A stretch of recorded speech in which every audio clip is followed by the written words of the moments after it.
Hello, everyone. Welcome back to another episode of Thoughtful Thursday. This is your host, Mae Renfroe, and I am back again with my guest, Susanne Murphy. And we did part one of our four-part series last week about her personal journey with grief, but we're talking kind of all things grief. So a lot of things related around that. So today is part two, continued in this four-part series, and she's talking to us about the myths of grief and unraveling that for us. And so I believe that's really helpful. So,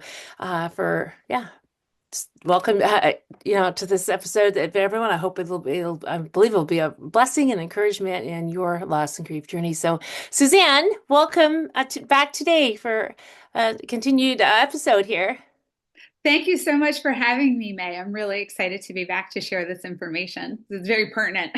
Yeah, yes, it is. Yeah. And for all of us that have found ourselves in this journey that find Mhm. ourselves in it, and we want to continue on in life and to find hope and healing and all the things. So yeah, I thank you Absolutely. for being willing to do this series here Oh, with my me. pleasure. My pleasure. My pleasure.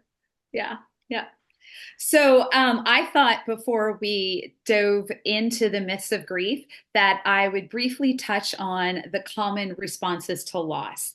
And that might sound like a peculiar thing to start with, Yeah. but there's a reason behind it. So we all see, when we all go through loss, obviously, like the days, like the immediate days Hmm. and weeks, and maybe a couple months after we experience loss or someone experienced Hmm. loss, it's obvious that people are grieving. There's probably going to be lots of tears and things like that. But a lot of the responses that we can also experience immediately after a loss, if we don't learn how to resolve that pain and that grief, those responses can stay with us for years and decades. So Hmm. I want to help people identify, are they really grieving? Are Hmm. do, is there something underlying in their heart that hasn't been resolved, and that's what's getting in the way of them living their life to the fullest. So one of the common response to loss is a loss of concentration. I don't know, have you ever heard of the term widower's fog? Not necessarily, not myself. Okay. I did not hear of it until after Mark died, and I was in a bereavement group. Yeah. And so apparently, the same part of our brains that process our emotions is the exact same part of our brains that helps us concentrate, focus, make decisions.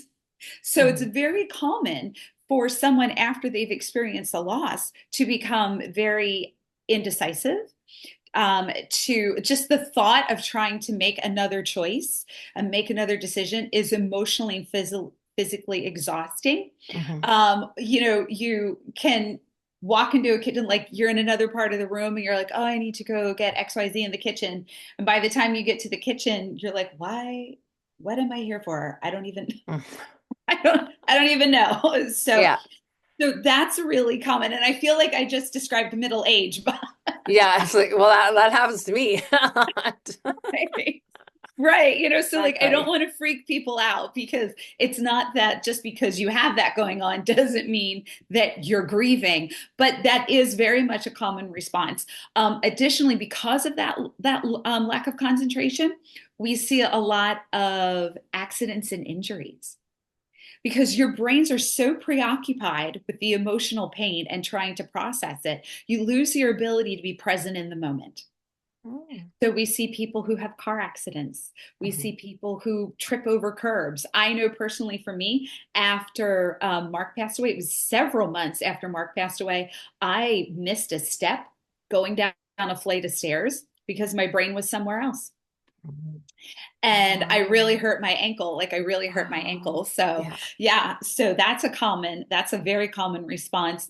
Additionally, then we have disturbed sleep patterns. Okay. Yeah. So where either somebody wants to sleep all the time, or somebody can't sleep, or somebody doesn't want to sleep, or you're vacillating between the Hmm. two.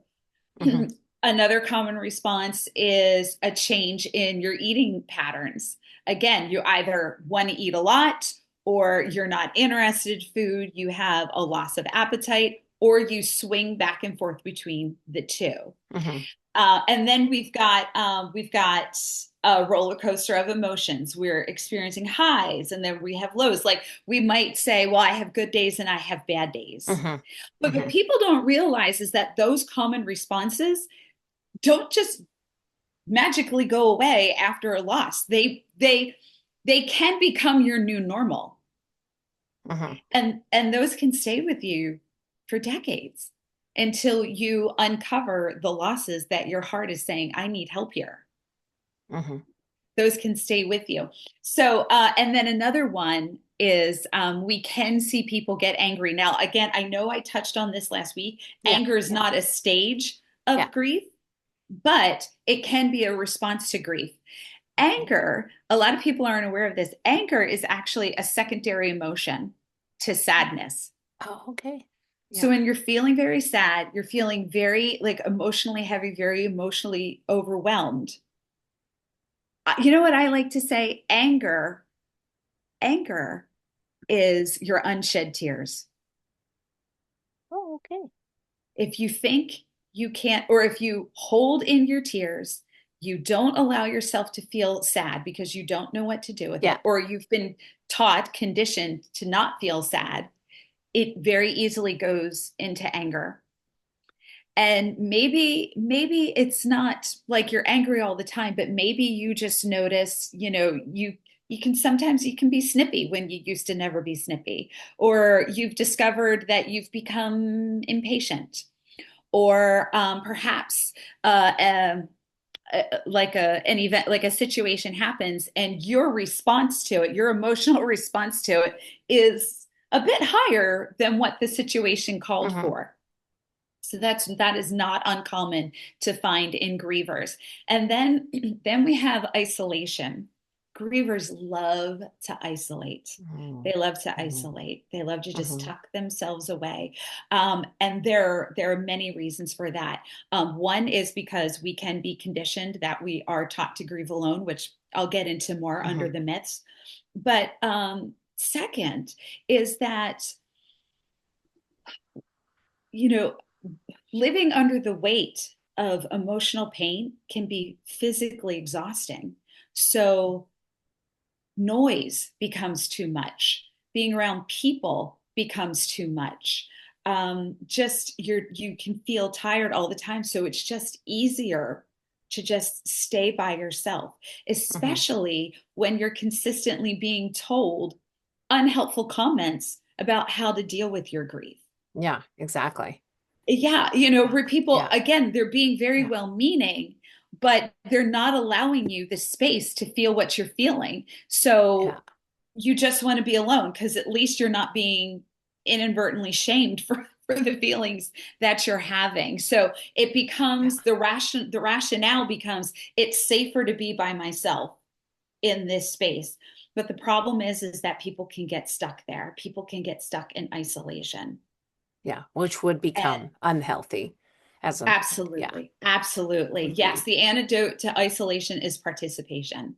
Okay. And if you're a heavy burden with emotional pain, it might take you a really long time to even want to be around people. I know personally for me and my own story, I am I don't know, maybe you can guess this, maybe you can't, but I'm pretty outgoing. Mm-hmm. I'm social. I'm rather social. But after all of my like after my father died, after my husband left, after Mark died, after my mom died, I was very content to be alone. I would turn down invites, which is completely out of character for me. And I just created this new normal of what I called hibernation. I'm just in hibernation. Well, the problem is that hibernation went on for years. It went on for years. And truth be told, I'm still working my way out of it because it really did become my new normal. And I'm still working my way out of that because our responses to loss, they're habits Oh, okay. that Mm-hmm. we pick up. We either pick up, Yeah. most of them we pick up Yeah. as children, and because we learn by emulation. So we Mm-hmm. just see how our parents respond to loss. So we kind of stored away in our brain. Oh, this is what you do when you're sad. But the great news about these habits is that once you uncover them, you can learn new habits. Mhm. You can and learn how to show up in life. And then the last common response we see is just a general awareness that life has lost its luster, that you've just lost an ability to completely be happy, to fully experience joy. Mhm. Maybe you do laugh, but you're aware that there's a level of sadness underneath Mhm. that. And so I mean, that's a very common response. And again, that's something that we see that goes on, that people will show up, for grief recovery, that they've been feeling this way for decades. And they're not sure of why, because, you know, when time passes after a loss and things become your new normal, you forget that you started those habits or you lost the ability to feel happy after a particular loss. And then it Mhm. just becomes your new normal. And now you're walking around and you're like, I'm depressed. You go to the doctors, they're like, well, here, have a pill. Mhm. Instead of just like your heart's just been broken this whole time. And so that's why it's really important. I know I said in the last session that our losses are cumulative and cumulatively negative. So if we don't address them, they continue to weigh us down. And over time, it does become very hard to enjoy life. Mhm. Wow, I can Yeah. really relate to that last one you said about, yeah, the feeling happy or joy. And then when I noticed it, after losing our son, that I would feel guilty if I like laughed at something. Something made me laugh, that was funny, but then it would hit me and be like, but I can't be because I can't laugh because I just lost my son. I mean, that how could I laugh when this happened and I didn't feel like I could really kind of be deep down happy with that joy. And I remember going to a women's retreat just not even 2 months after, and they had prayer time, and they asked, to go up front for prayer. And I couldn't, I didn't want to because I knew I'd be a mess of tears, but I wanted to go up and Mm, say, I just want to have joy again. That's all I mm, could think. I just want to have joy again because I didn't mhm, feel that I really had that at that time. So mhm, now I feel I definitely do. That's been over 7 years ago now. Well, this spring, mhm. April will be 8 years. Uh, Oh, but mm, yeah, so I know that was really a hard one for me. I guess feeling guilty, like mhm, too, that mhm. I shouldn't be able to be happy. So if you can Yes, kind of, is that what you yeah. were kind of talking about? It can be. Yeah, some people do. They just think, well, I've been through this devastating Mhm. loss. I can never be happy again. And um they how do I want to phrase this? Life, to live life to its fullest, to have the richest experience possible, we need to be able to experience all the emotions. Mhm. Mhm. And it's sad when people honestly pigeonhole their hearts in a sense, or when society tells us, Mhm. they send Mhm. us messages that we can't experience joy after a loss. And Mhm. because I think sometimes, and correct me if I'm wrong, maybe this wasn't your experience, but I think, and what I've seen is that people feel that, well, if I'm happy, then I'm not honoring the Mhm. person that I just lost. If I laugh, then maybe that means I really didn't love the person that has died. And that is such a fallacy. That is such a lie. And I mean, the enemy is a liar, right? He's a thief Mhm. and he Yep. comes to That's steal, it. kill, and Yeah. destroy. Yeah, for sure. And he'll use all of those things Yeah. to keep us. Yeah, yes, but people can feel guilty for laughing. I remember I at Mark's funeral, I actually had the honor of giving his eulogy.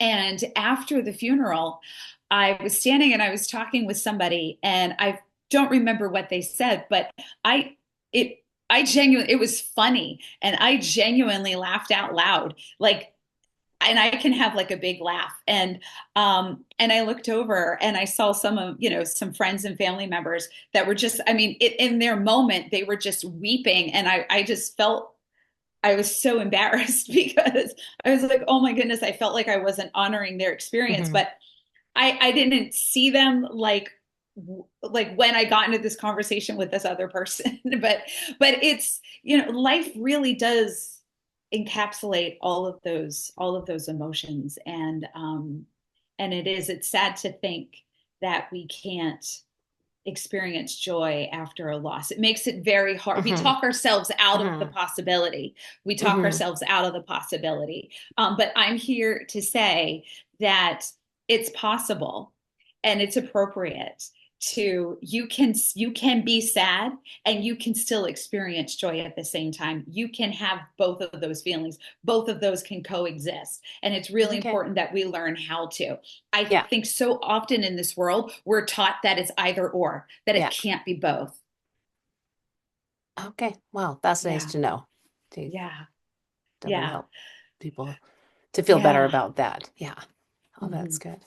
Yeah, yeah. I hope, yeah, absolutely. So, okay, so now that I've gone through that, I'm going to go ahead. I'm going to swing right into the myths, and I'm going to speak to all the note takers out there. Okay. Okay. If you are a fan of taking notes, I would highly advise you pause this for a moment, go grab yourself a pen and a pencil, or or some paper, and come back because you're going to want to write these down. You're not going to want to miss these. Okay. So there are some common myths that we see regarding loss. The first one is don't feel sad or don't feel bad. This one we learn at a very young age. Um, you know, child loses a toy, or falls down, they're off at school and they come back, and let's say somebody was being mean to a little girl, out at the playground, and she comes home and she's honest and she's crying and she's telling Hmm. her mom and dad, they're like, why are you crying? And she's like, well, the little girls were mean to me. And her parents say, well, don't feel bad or don't feel sad. And then it's often followed up with, here, have a cookie, Hmm. or here, have that. So we're out the gate.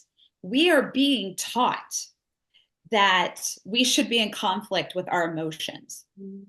Children are natural grievers. Children, they naturally know how to grieve. They're able to say, I'm feeling sad, I'm feeling bad, this happened, that happened, I wish this didn't happen, I wish that happened. They are natural grievers. They will cry when they need to cry. And it's us adults, really, although very well meaning, we're just passing on what we've been taught, although it's unhelpful information. So, yeah, when a small child hears don't feel sad or don't feel bad, they internalize that to mean, well, there's something wrong with this feeling. And then the next, especially, it becomes a belief system. So, belief systems are the how we believe the world works and how we show up in the world and how we function in the world. And our belief systems, the majority of our belief systems are learned and firmly put in place by the time we are 6 years old. And then we live our life, it like goes into our subconscious, and then we live our lives out of these belief systems when we're not even aware that they're at play. Hmm. So, Hmm. so when you're a child and you're hearing don't feel sad or don't feel bad, and then you're an adult and you're like, well, my boyfriend left or I just lost my job, but I'm always told not to feel sad. So there must be something wrong with feeling sad. So I'm going to try to self-medicate, which is also typically learned in childhood. Again, don't feel bad. Here, have a cookie. Sets the child up to learn how to self-medicate, either with food, or we get into other things, such as, it can get into alcohol, drugs, working too hard, something. Do something, but just don't feel what you're feeling. Hmm. That's the message that's being communicated. It's that you shouldn't be feeling what you're feeling, so don't feel it, and then numb out your feeling so you don't So you're not feeling the feeling. So Mm. that really sets us up to stay stuck in Hmm. our emotional pain. The next loss is replace, or I'm sorry, the next myth is Hmm. replace the loss. So Mm. uh, this is often learned again in early childhood. You've got a family pets. Typically, when a family pet dies, child's very upset, crying. The parents say, "Don't feel sad. On Saturday, we'll go get a new cat or a new fish or a new Hmm. whatever, Hmm. whatever." And so what the child learns and then what we take into adulthood is that when I lose something, the answer is to just go out and get a new one. Hmm. Is to just go out and replace it. Hmm. Especially when, I mean, this really comes into play when you lose relationships. Hmm. But if you don't heal your hurt from the previous relationship, you become unable to completely show up into a new relationship. Yes, that would make sense. Yeah. Yeah, therefore Hmm. diminishing Hmm. the level of enjoyment and emotional intimacy that new relationship is capable of having. Not to mention, all loss is at the end of emotional connections. And that can be with people, but that can also be with objects. I will tell you, a couple of years ago, I was in a car accident and the car, the insurance company, they Hmm. totaled out my car. And I felt so sad when they sent the tow truck to come pick my car up to haul it off to, the scrap Hmm. yard. And that might sound silly, but my car became my sanctuary after my divorce. And so, like I shared in the last episode, after my divorce, I moved back to Pennsylvania, which is where I'm from. But my sons still lived up here in Maine. And my older son was in his last year of college, and he played rugby for his school.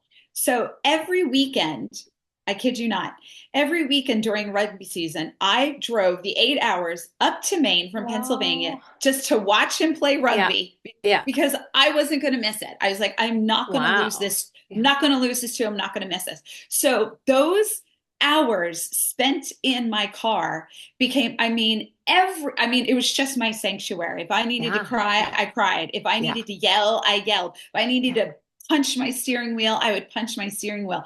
So, like, my car became such a safe haven. And when they were pulling my car away, I felt that was such a loss to me Yeah. because it was because of the emotional relationship Yeah. I had created with my car and what the car represented to me. So, but obviously now that was 2 years ago. I've had to go out. I got a new car. I have a great car. I love my new car, but it's not my Saturn. Hmm. It doesn't have the same emotional significance as my Saturn did. Hmm. Okay.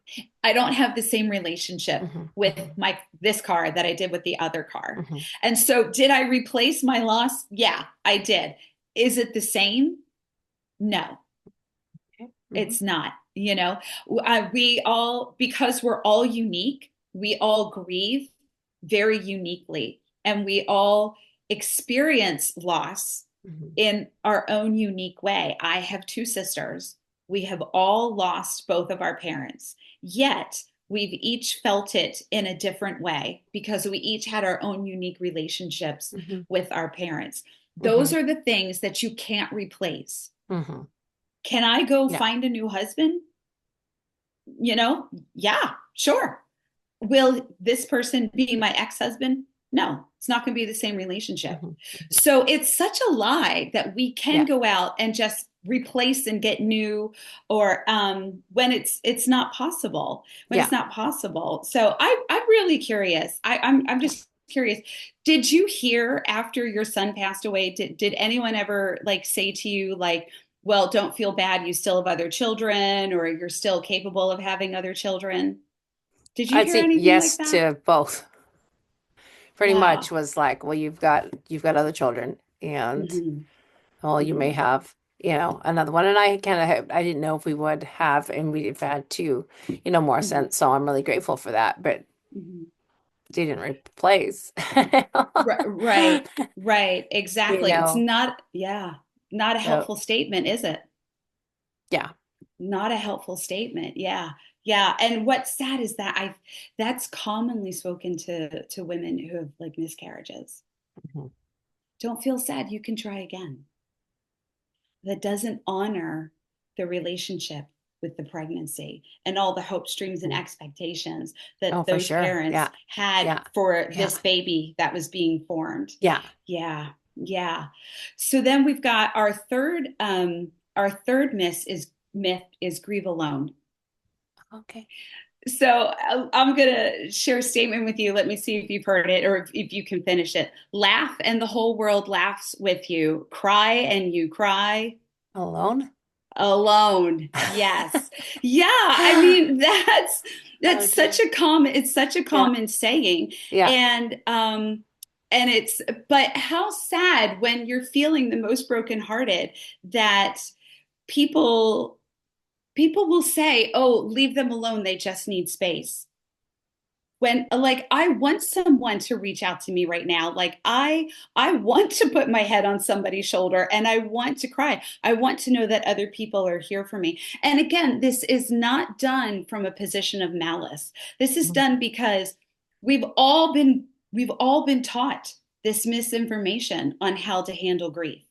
And so we just pass it on to each other because we've learned it from our parents. We believe that our parents are, when we're small children, we believe that they're experts in everything. Mhm. So we take it all at face value. And so, I mean, then we just pass it on and we could just kind of pass these myths and this misinformation about grief. We just kind of pass it around to each other. I know personally, the moment I can pinpoint the moment that I learned to grieve alone. I was in the fourth grade and my mother's father died. My grandfather died. Mhm.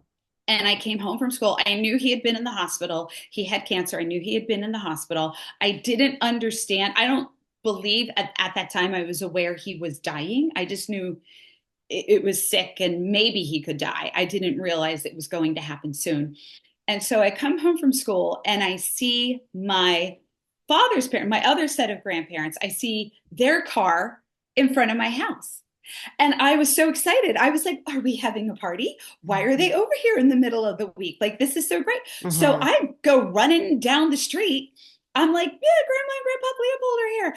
Fling open the door. And my parents, we had a split ranch. So you walk in and there was, there's a foyer and you go up 5 steps and it was like the kitchen, dining room, living room, down the hallway was the bedrooms and stuff. So I fling open the door thinking something exciting is happening. And I'm greeted by my little sister, who was 6 years old at the time. She was standing at the top of the stairs, and I could see that she had tears in her eyes. And I'm just trying to take that in. And then I can see just beyond her, I can see my mother sitting at our kitchen table with her head in her hands, and she's weeping. And my dad standing behind her. And my other grandparents are just sitting at the table and nobody's saying anything. They're all just being very quiet. And my mother is just weeping. And my little sister, I look at my little sister and she says, Grandpa died. Grandpa died today.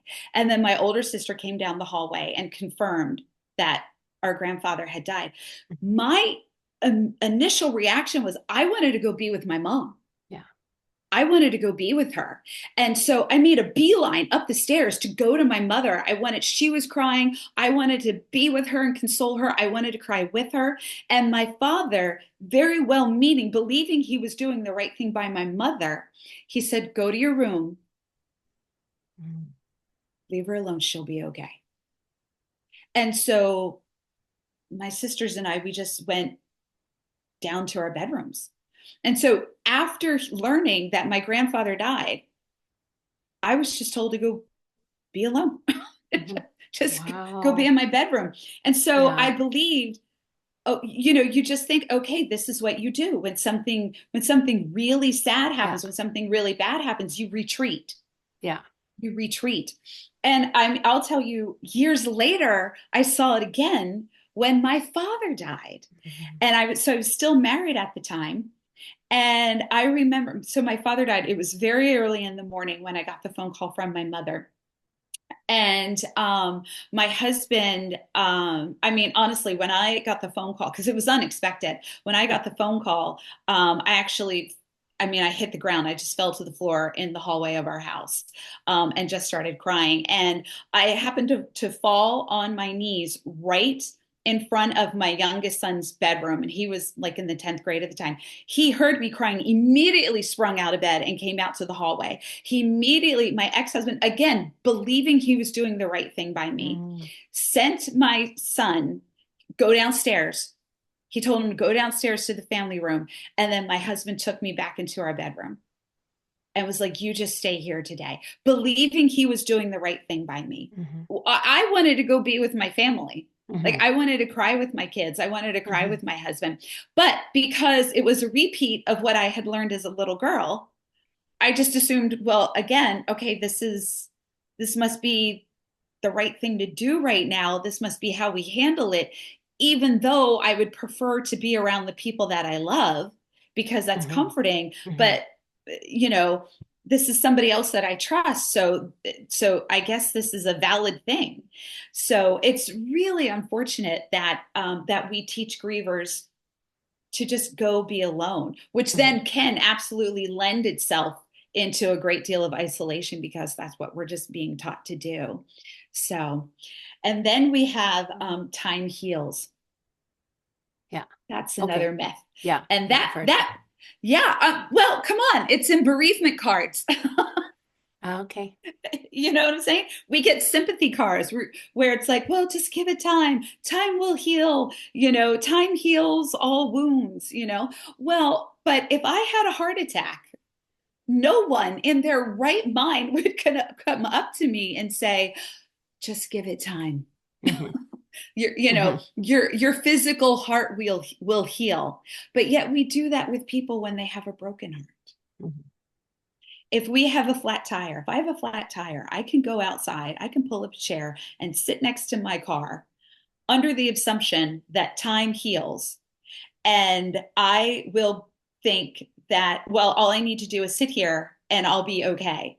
At some point, the tire will re-inflate itself, but we know that that's not going to happen. It's time, but plus the correct actions that we mm take combined that lead to healing. That Mm. lead to healing. Yeah. Yeah. And how, like, I know I spoke last time about how like, once I hit 9 months after, Mark had died, I was upset that I wasn't feeling any better because I just believed that time heals Yeah. and that with the Yeah. passage of time, I would magically wake up one day Yeah. and feel so much better. And that was such a disappointment. That was an incredible letdown to Yeah. realize that's not happening. Yeah. That's not happening. Yeah. And So, then go, sorry. go Well, I ahead. was going to say, yeah, the time, but those positive steps and things in place. Okay. That's good. I'm glad you Yeah. shared that. Yeah. Yeah. And then we've got keep busy. That's a very common one. But what happens when we keep busy is that we are keeping ourselves from feeling what we're feeling. Yeah. It's just kind of like a hamster on the wheel. Yep. And that creates a lot of, we become, how do I want to say this? We begin to live and function out of nervous emotional energy, because I'm hmm trying to keep feeling, I'm trying to hmm keep myself from feeling, Yeah. so I'm trying to stay busy. And people get awards for keeping hmm busy after hmm grieving. I mean, come hmm on. You throw yourself into your work, you throw yourself into a hobby or a habit. It might even be good works. Maybe you throw yourself into a good cause. But if you're doing it because you're trying not to feel what you're feeling, then you're not healing. Oh, You're not healing. wow. That's good to Yeah. know that.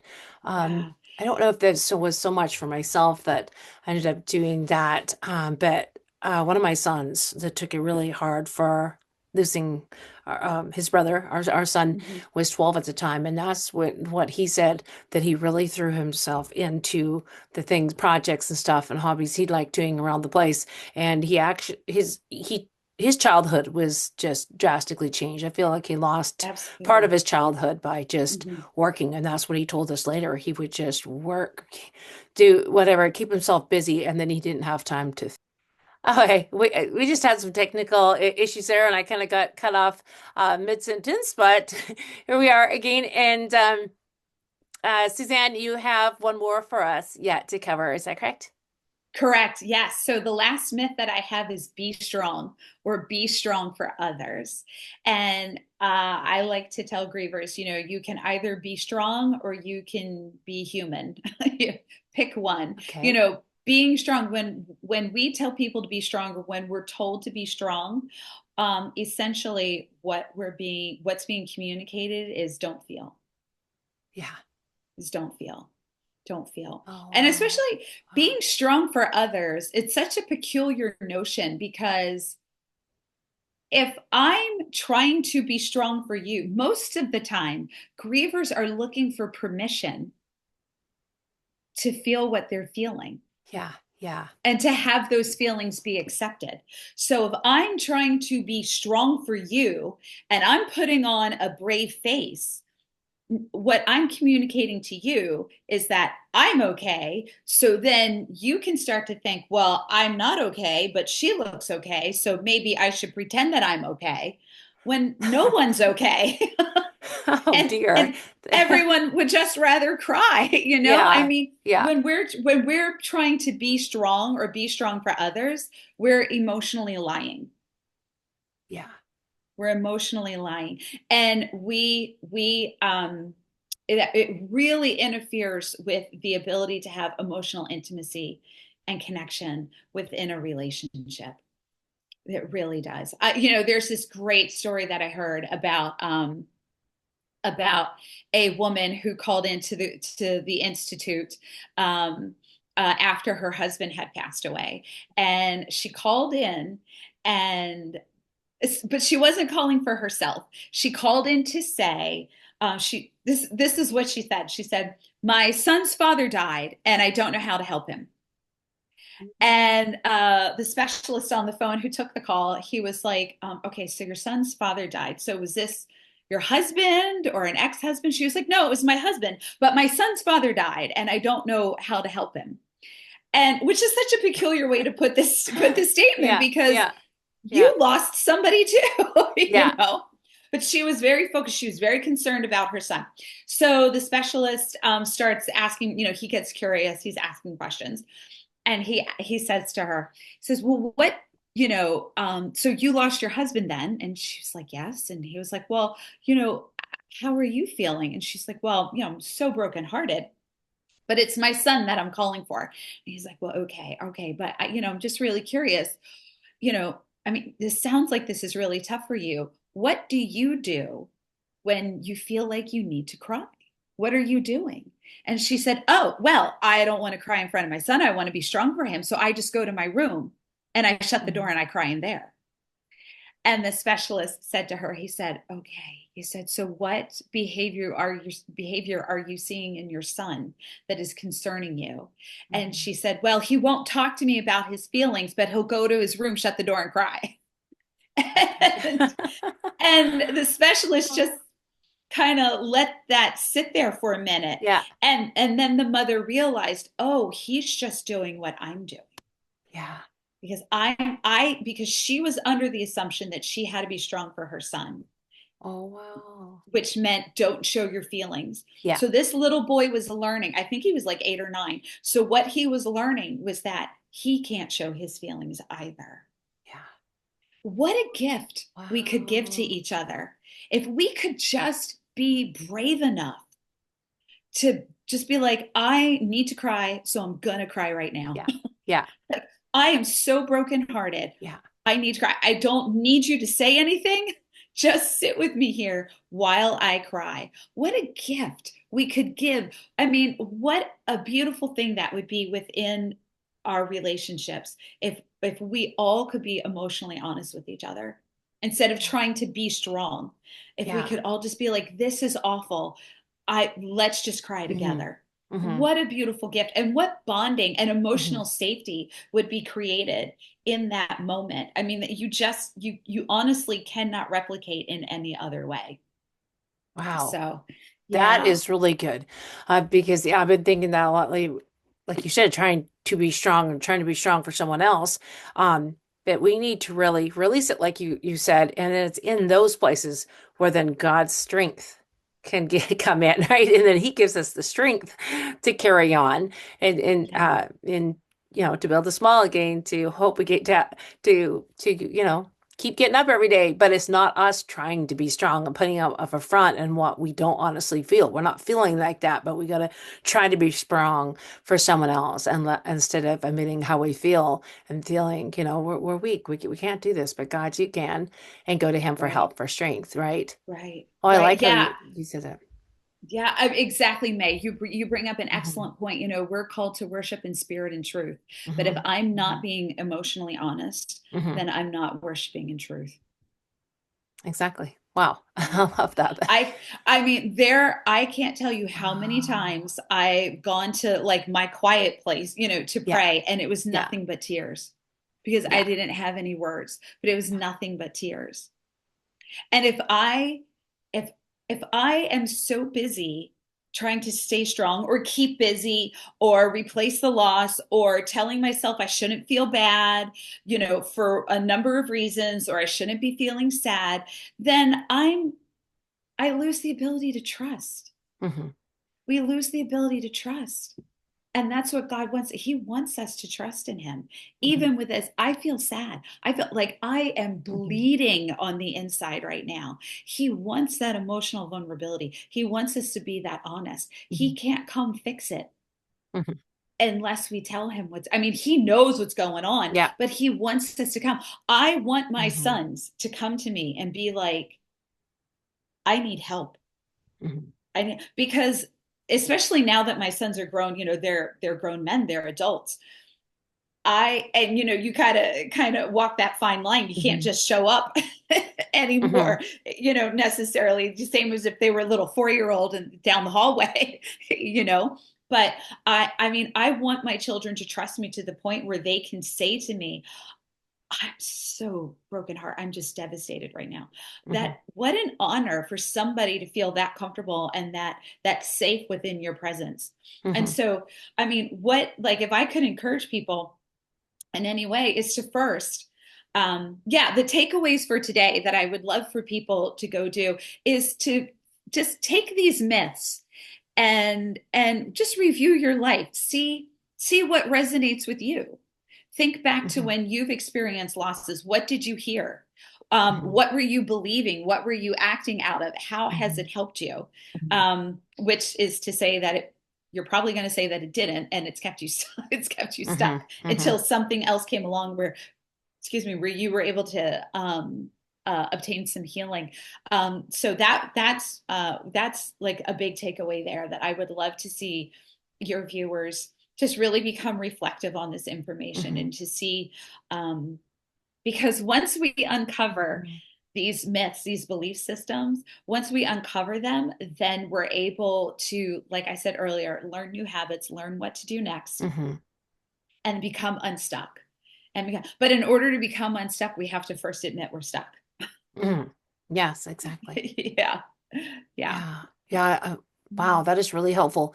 And some of those things you mentioned too, those listening might see places that they need to maybe go and talk to someone like one of their children, child, or whatever, Mhm. and talk to them about how are you feeling and bring up something and let them know you can talk to me about it. You can talk to about the loved one that is gone that you're missing and open up your heart. And so if you do that for yourself, like you can mention how important it is for to be able to kind of grieve more openly where they can Mhm. see and then go to them and talk to them. So hopefully this would be a good like you said, when they reflect and can kind of bring that up and to talk about some things that's been bottled up or Mhm. like hidden, like kind of like we can't go there, we can't talk about that, but it sounds like it's very important to do that. Yes, absolutely. Absolutely. Yes, parents are the emotional leaders in in our families. Yeah. So if I want to, I mean, the best way to do this as a parent is to model it first, Yeah. especially if your kids are older, but model it first. Model that emotional vulnerability. Just be like, you know, a friend moved away. My adult friend moved away, and I feel really sad about this. And I'm, Hmm. and say why you feel sad and all the things that you missed Hmm. about them and that you enjoyed being with them. Because what that teaches them by example is that it's okay to do this. It's Yeah. okay to be honest. Yeah. Yeah. Yeah. Yeah. And then that's where you find the healing and where you can move forward, Yes. unstuck, right? Yes. Yes. Exactly. Exactly, May. Yeah. Spot on. Spot on. Yeah. Yeah. Okay. Yeah. Well, thank you so much for taking time to share those to uncover the myths of grief. And so, as we wrap up our part two of our four-part series, I just thank you so much. And so, we'll be back together again for the next Thursday one, Thoughtful Yes. Thursday. So, Yes. Looking yeah, forward yeah. to it. So, Looking yeah. forward to it. Forward to Yes. having that conversation again, and everyone just have a great week, and we'll uncover some more things about all things grief. Can you kind of give us the topic or whatever for the next one? Absolutely. So we're going to be talking about STIRBs, which Okay. which is an acronym for short-term energy relieving behaviors. Oh, It's all the things that we try to do to not feel what we're feeling. okay. So we'll be Interesting. talking about Okay. that. Yeah. Sounds good. Yep. Sounds really All good. right. Okay. Okay. All Take care, right. everyone. Take care. Yeah. Bye. Yeah. Bye.